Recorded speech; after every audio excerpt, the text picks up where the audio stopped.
नाम है केवल जैनों के, मैं आपको जैनों के साहित्य से खुद से नहीं बोल रहा हूँ, शास्त्रों से। श्री सम्मेश शिखर जो आर्कियोलॉजिकल सर्वे ऑफ इंडिया, जो हमारे पास एविडेंस है कि सम्मेश शिखर सरकारी रूप से भी मान्य है। आपने उसके अंदर श्री सम्मेश शिखर का उल्लेख नहीं किया, आपने उसके अंदर माना जाता है लिखा है, कंसिडर्ड है, सिचुएटेड नहीं है। अगर आप इसमें लिखते हैं तो ये था कि कम से कम इसकी स्वतंत्र पहचान, अस्तित्व नहीं मिटता। आज माना जाता है यहां पर कंसिडर्ड है, कल को वहां हो सकता है, और ये गवर्नमेंट पब्लिश्ड है, ये किसी संस्था विशेष का नहीं है। इसके बाद उन्होंने इको सेंसिटिव जोन में हमारे उस पर्वत को घोषित करने के लिए गजट नोटिफिकेशन को लाया गया। इको सेंसिटिव जोन में जैसे कि आपको विदित किया है, आज हमारी जो राज्य सरकारें हैं उनका लक्ष्य है शराब और टूरिज्म के नाम पर पैसा कमाना, पब्लिक प्राइवेट पार्टनरशिप के अंदर, जो कि 2018 में तत्कालीन रघुवर दास जी की सरकार ने भी अखबार में पब्लिश किया है। मेरे पास सारे पब्लिकेशंस हैं। क्या वो पर्वतराज एक टूरिज्म स्पॉट है? झारखंड सरकार उसको पर्यटन के रूप में प्रमोट करना चाहती है, कर रही है, क्योंकि उसकी पॉलिसीज हैं इसमें। 2 साल के अंदर उन्होंने पॉलिसी डिक्लेयर की। अभी झारखंड सरकार के मुख्यमंत्री कुछ महीने पहले जुलाई में 23 जुलाई 2022 को शायद वो दिल्ली आए, एक 5 स्टार होटल में उन्होंने बहुत सारी स्कीम्स बताई लोगों को, और उसमें उन्होंने पारसनाथ का भी उल्लेख किया है। सरकार चाहती है कि प्रत्येक पर्वत को, धार्मिक क्षेत्र को पर्यटन के साथ जोड़े, लेकिन हम जैन समाज धार्मिक के साथ पर्यटन शब्द, जो हमारे किसी भी तीर्थ के लिए पर्यटन शब्द हमें स्वीकार नहीं है। पर्यटन शब्द हमें बिल्कुल भी स्वीकार नहीं है, क्योंकि वो पवित्र जैन तीर्थ क्षेत्र है, जैसे अमरनाथ जी, केदारनाथ, कभी भी पर्यटन नहीं हो सकता। पर्यटन से जुड़ने के बाद वहां पर पर्वतारोहण के लिए या पर्यटन क्षेत्र में जो लोग जाते हैं, जो जैन बंधु जाते हैं, कई बार क्या होता है कि मैं वो जैसे वहां गए और हमारी ओपन टॉक्स है, वहां फुटप्रिंट्स हैं, उनको तो पता नहीं है क्या चीज है वहां, और हर समय, क्योंकि रात को तो वहां कोई रहता नहीं है, अगर वो जाकर वहां बैठते हैं, जूते चप्पल लेके बैठेंगे तो उनको तो पाप लगेगा ही लगेगा। लेकिन हम लोग भी अगर अपने इस तरह से व्यवस्थाओं को सरकार से नहीं करवा पाए, अपनी सुरक्षा नहीं करवा पा रहे हैं, तो हम लोगों को कितना बड़ा दोष लगेगा। इसी चिंतन के साथ हमने सरकार को प्रेशराइज किया, और 17 मार्च 2022 को हमने भारतीय सरकार के केंद्रीय वन मंत्रालय को अपनी इस गजट के अंदर गजट के लिए आपत्ति दर्ज की। अब आप कहेंगे कि आपने इतनी देर क्यों किया? आप पे एक सवाल हो सकता है कि 17 मार्च जो चीज 2 अगस्त 2019 को जारी की गई, आपने उसके लिए 17 मार्च 2022 को विरोध क्यों शुरू किया? क्योंकि हमारे सकल जैन समाज को उस गजट के बारे में पता ही नहीं था। वो तो अचानक हमें मिला गजट, तो उसके लिए हमने कार्रवाई की, और उन्होंने इस बात को एक्सेप्ट किया कि हाँ, ये गजट जारी किया गया है, और आरटीआई के अंदर हमें सब चीजें मिली। इसी श्रृंखला में हमने 26 मार्च को पहली बार जंतर मंतर पर एक छोटा प्रोटेस्ट किया। 29 मार्च को माननीय रेवती रमन सिंह जी ने ये विषय राज्यसभा के अंदर उठाया। इसके बाद हमने, जब हमारी कोई भी कार्रवाई जो हमें चाहिए, जो हमारी रिक्वायरमेंट है हमारे तीर्थराज के संरक्षण के लिए, कोई भी कार्य नहीं किया गया, तो हमने 6 जून 2022 को एक दूसरा प्रोटेस्ट किया जंतर मंतर के ऊपर, जिस पर आप लोगों ने भी हमें सहयोग दिया, सरकार तक बात पहुंची। और मैं आपको एक बात और बता दूं, 6 अप्रैल 2022 को हम माननीय भूपेंद्र यादव जी, जो हमारे केंद्रीय वन मंत्री हैं, हम उनसे मिले, और हमने उनको अपनी पूरी ये जो गजट है इसके बारे में बताया। वो एक एडवोकेट है, उन्होंने सारे विषय को समझा। मुझे नहीं मालूम क्या, कहां पर क्या प्रॉब्लम है, कि आज तक हम वो इस बात को नहीं डिक्लेयर कर पाए, क्योंकि हमारी ये मांग है कि इस गजट नोटिफिकेशन में मैं आपको बता दूं कि पारसनाथ हिल और मधुबन 2 गांव के रूप में लिए गए हैं इस गजट के अंदर। उनके कोऑर्डिनेट्स हैं, जीपीएस है। ये देखिए, ये मैं आपको दिखा रहा हूं, ये उस पारसनाथ पर्वत पर जीपीएस नोटिस दिया गया है, जो हमारे 23वें जैन तीर्थंकर भगवान पारसनाथ की टॉप के थोड़ा सा नीचे है। राज्य सरकार को, क्योंकि इस गजट नोटिफिकेशन के द्वारा वो ऑथराइज कर दिया गया कि आप एक टूरिज्म पॉलिसी बनाइए। इस गजट के अंदर वहां पर आपने मुर्गी पालन, पशु पालन, सड़कों का चौड़ीकरण, रात को व्हीकल्स का चलना, कुटीर उद्योग लगाना, जबकि मैं आपको बता दूं कि उस पहाड़ पर मात्र 250 परिवार, पूरे 49.33 किलोमीटर रेडियस के पहाड़ पर मात्र 250 परिवार, जिनकी 2011 की सेंसस के आधार पर 1250 लोग रहते हैं, उनके लिए इतने बड़े तीर्थराज को अपमानित करने का, अपवित्र करने का प्रयास किया गया। क्योंकि इसका मुख्य मुद्दा है पब्लिक प्राइवेट पार्टनरशिप के अंदर इंटरनेशनल कंपनीज को वहां बुलाकर, क्योंकि इको सेंसिटिव जोन में बिल्डिंग स्ट्रक्चर्स नहीं बनाए जा सकते हैं, जैसे कि आपको विदित है मनाली या अन्य जगहों पर टेंटिंग व्यवस्था आजकल चल रही है। तो इस गजट से स्थानीय लोगों को भी बेनिफिट नहीं है, जो लोग वहां आदिवासी लोग हैं, जो लोग वहां रह रहे हैं वर्षों से। अगर आप सोचिए कि अगर प्राइवेट कंपनीज, इंटरनेशनल कंपनीज वहां पर आती हैं तो वो हमारे तीर्थराज को तो अपवित्र कराएंगी ही कराएंगी, लेकिन जो स्थानीय लोग हैं उनको भी उसका नुकसान होगा। रात को गाड़ियां चलेंगी, हम तो कभी भी हम तो सोच ही नहीं सकते वहां पर कोई व्हीकल चलेगा। कुटीर उद्योग लगेंगे, पानी का एक्सट्रैक्शन होगा, वहां पर पानी एक्सट्रैक्ट नहीं कर सकते आप। वहां पर जो है होल्डिंग्स लगाने के लिए उन्होंने उसमें बोला है, बैलून उड़ेंगे। ये मैं 32 पेज का मैं जो भी आपको बता रहा हूं, ये पूरा गजट के अंदर लिखा है।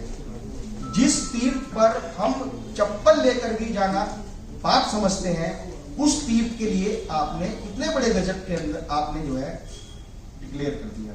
और हमारे माननीय मुख्यमंत्री जी जो झारखंड सरकार से हैं, वो आकर दिल्ली में पॉलिसी डिक्लेयर करते हैं, टूरिज्म पॉलिसी 2021, जिसमें वो कहते हैं कि आप आइए, हम आपको 10 करोड़ रुपए तक के इन्वेस्टमेंट पे ये सुविधाएं देंगे, जीएसटी में ये कर देंगे, वो कर देंगे। मेरा सवाल है कि उस धार्मिक, उस पवित्र जैन तीर्थ क्षेत्र पर ऐसा कौन सा कार्य है जिससे कोई आदमी पैसा कमा सकता है, व्यवसायी क्या चीज होगी वहां? क्योंकि इस गजट के अंदर जो जो काम लिखे हैं वो वहां पर उनको कराने का प्रयत्न है, लेकिन जैन समाज इसका बिल्कुल विरोध करता है। कभी भी हम इसको स्वीकार नहीं करेंगे, चाहे कुछ भी हो जाए, हम अपने तीर्थराज को अपवित्र नहीं होने देंगे। तो हमारी मुख्य मांगों में मैं अंत में अपनी बात संक्षिप्त करते हुए मुख्य मांग पर आता हूं। उन्हें आपको निवेदन करता हूं, आप इस बात को राष्ट्रीय स्तर पर, अंतर्राष्ट्रीय स्तर पर, केंद्र सरकार तक, राज्य सरकार तक पहुंचाएं, हमारा सहयोग करें। हमारी मुख्य मांग है, हमारे उस पारसनाथ पर्वत राज को अतिक्रमण मुक्त किया जाए, यात्रियों का पंजीकरण हो, 2 सुरक्षा चेक पोस्ट हो जिसमें स्कैनर्स, बैरियर और कम से कम 50 सीआरपीएफ पर्सनल हो। और यदि सरकार के पास पैसा नहीं है तो जैन समाज, विश्व जैन संगठन अब ये सारी चीजें निःशुल्क उपलब्ध कराएगा। सीसीटीवी कैमरेज हो, सीसीटीवी कैमरा हो लगे हुए, मेडिकल फैसिलिटीज नहीं हुआ जिससे कई बार यात्रियों की मौत हो जाती है, वहां पर शुद्ध पेयजल की व्यवस्था नहीं है, ड्रिंकिंग वाटर। क्योंकि अब आप समझे, आप कहेंगे कि भाई हम तो नहीं व्यवस्था कर सकते, क्योंकि वन क्षेत्र होने की वजह से अभी जैसे वहां जो अतिक्रमण हो चुका है, सैकड़ों दुकानें वहां लग चुकी हैं। अभी हमारी सोसाइटी ने वहां पर एक छोटा सा स्टॉल लगाने का प्रयास किया कि जो यात्री आते हैं उनको हम कुछ काढ़ा वगैरह पिला दें, तो उन स्थानीय लोगों ने वो हमारा स्टॉल नहीं लगने दिया वहां, क्योंकि स्थानीय प्रशासन उनसे मिला हुआ है। तो हमारी मांग है कि पूरा पर्वतराज अतिक्रमण मुक्त हो, क्योंकि वहां पर किसी भी तरह की दुकान नहीं लग सकती है। हम चाहते हैं कि वन्य जीव अभयारण्य से वो हमारे उस पर्वतराज को अलग सूची से अलग किया जाए और पवित्र जैन तीर्थ घोषित किया जाए, क्योंकि जिस तरह से वन्य जीव अभयारण्य में पशुओं का शिकार मना है और पवित्र तीर्थ क्षेत्र घोषित हो जाने की वजह से, क्योंकि जैन धर्म तो आपको पता ही है अहिंसा पर आधारित है, अगर पवित्र जैन तीर्थ घोषित हो जाता है तो पशुओं का शिकार वैसे भी नहीं हो सकता है। तो दूसरी हमारी मांग है कि 2 अगस्त 2019 को जो ये गजट जारी किया गया है, इस गजट को अविलंब रद्द किया जाए या इसको संशोधित करके इसमें से पारसनाथ हिल और मधुबन क्षेत्र को अलग किया जाए। और वो जो लाइन लिखी है कि तीर्थ माना जाता है, वो तो हमें बिल्कुल स्वीकार नहीं है। तीसरी और बहुत महत्वपूर्ण मांग है, जो कि हमारी नहीं, हमारे केंद्र सरकार की, हमारे एनजीटी की, हमारे वन मंत्रालय की अपनी एक मांग है कि पूरे पर्वतराज को, वन क्षेत्र को सुरक्षित किया जाए, ताकि वहां से पेड़ों का अवैध रूप से कटान नहीं हो। और मैं आपको एक बात और बता दूं, हमारा ये पर्वत पारसनाथ पर्वत झारखंड की हिमालय, इसका जो एक एक पत्थर है, जो उसकी फॉर्मेशन है, वो बहुत ही प्राचीन है, बहुत ही महत्वपूर्ण है, बहुत ही कॉस्टली है, जिसकी वजह से खनन किया जा रहा है। और मैंने आपको, हम चाहते हैं कि वहां पर सुरक्षा व्यवस्था की जाए, वन विभाग पर ड्यूटी लगाई जाए, ड्रोन्स हो, और अगर सरकार हमारे उस पर्वतराज के संचालन में सुविधाएं नहीं देना चाहती है तो अविलंब हमारे समाज को वो पर्वतराज सौंपा जाए। हम बिल्कुल भी किसी भी राज्य सरकार को, केंद्र सरकार को अपने उस पर्वतराज को अपवित्र नहीं होने देंगे, उसकी स्वतंत्र पहचान नष्ट नहीं होने देंगे, उसका अस्तित्व समाप्त होने नहीं देंगे। जिस प्रकार से हमारी अन्य जो पर्वत जैन जो हमारे मेजर तीर्थ हैं, उनकी व्यवस्थाएं समाज करता है, कमेटियां करती हैं। जैन समाज सक्षम है, अपने तीर्थों का संरक्षण, पवित्रता को मेंटेन कर सकता है। मैं आपसे पुनः अनुरोध करता हूं हाथ जोड़कर कि आप हमारे इस विषय को आगे पहुंचाएं, और मैं स्वागत करता हूं। अगर आपको इस विषय में कोई भी प्रश्न हो तो आप पूछ सकते हैं। और मैं एक चीज और आपको बताना चाहूंगा कि हमारे पास जो भी मैंने आपको बातें बताई, इसकी प्रमाणिक रूप से हमारे पास पूरी डॉक्यूमेंटेशन है।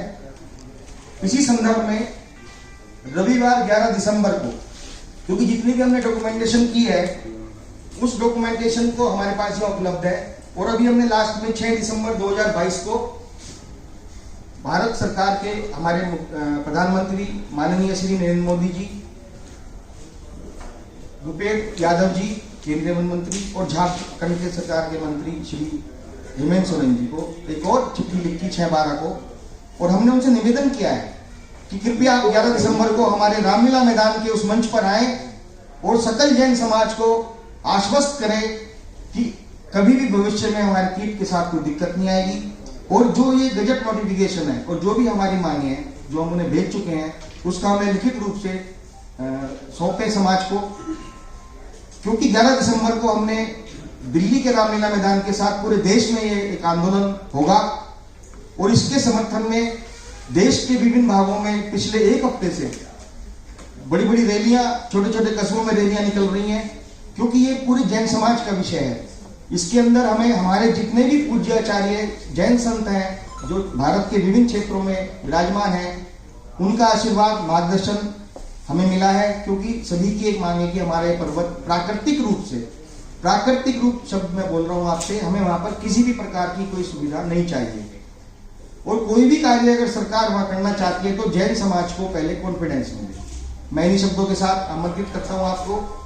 आप अगर मेरे इस पूरे जो मैंने आपको बताया तो आप कुछ पूछना चाहें तो स्वागत।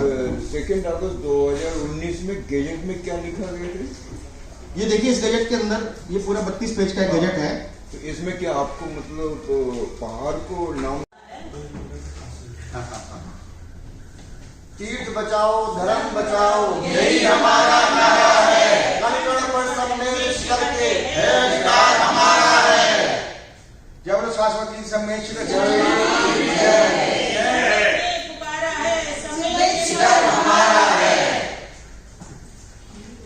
धन्यवाद।